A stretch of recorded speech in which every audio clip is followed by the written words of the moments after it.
सगळ्यांना माहिती आहे की ज्या पद्धतीने या भागातही संदेशजी कारले असतील, संभाजी कदम होते, मी होतो, आम्ही रेसमध्ये होतो उमेदवारीच्या विधानसभेच्या।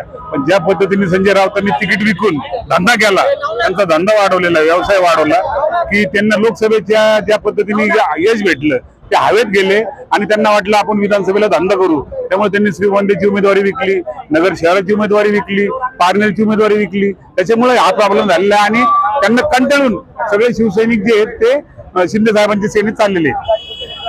आम्ही आमचा पक्ष महाविकास आघाडी म्हणून आम्ही बरोबर होतो।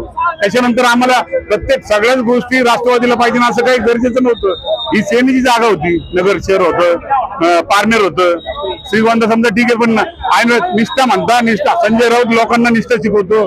काल आलेल्या एका महिलेला त्यांनी उमेदवारी दिली, तिथं पैशाने व्यवहार नाही झाला तर काय झालेलं आहे त्यांनी सांगावं, त्यांनी शपथ घ्यावं, त्यांच्या आईच्या डोक्यावर हात ठेवावं त्यांनी की मी पैसे घेतलेले नाहीये, आम्ही राजकारण सोडून देऊ।